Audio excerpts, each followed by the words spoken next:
சுபா கொய்யா சாப்பிடுவா. கொய்யாக்கெல்லாம் வேணாக்கா, எனக்கு ஒரு உதவி பண்ணுக்கா. நான் உதவிடி.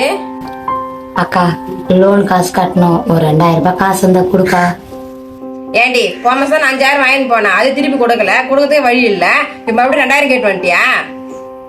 எப்ப பார்த்தா சாப்பாட்டுக்கு இல்ல, லோன் கட்டணும், பசங்க ஃபீஸ் கட்டணும், அதுக்கு வேணும் இது வேணும் சொல்லிட்டு காசு கேட்டுனே பணம் வர வச்சுக்கிறேன். வீட்டுல ஒண்ணு உரி குத்துனுக்கிறதுக்கா ஏதோ பக்கத்துல சொந்தக்காரா போயிட்டீங்க சொல்லிட்டு ஹெல்ப் பண்ண சமசமா வந்துருவீங்களா காசு வேணும்னு சொல்லிட்டு.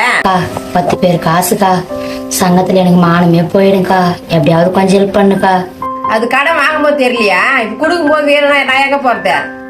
காசெல்லாம் கேட்டு வரா சுபா, தயவு செஞ்சு நீ கிளம்பு. சரிக்கா, நான் போயிட்டு வரேன்க்கா. சுபா, திட்டுன்னு தப்பா நினைச்சுக்காத. நான் அடிக்கடி கொடுக்கறதுனாலதான் நீ எங்க பார்த்தாலும் கடன் வாங்கிட்டு இருக்கிற. இந்த ஒரு முறை நான் உனக்கு காசு கொடுக்குறேன். எப்பவுமே காசு இருக்கும்போது சிக்கனமா செலவு பண்ண கத்துக்கோ. இருக்கும்போது ஆடம்பர வாழ்க்கை, இல்லாத போது அடுத்தவங்க கிட்ட கேட்டுக்கிறது நல்லா இருக்குதா?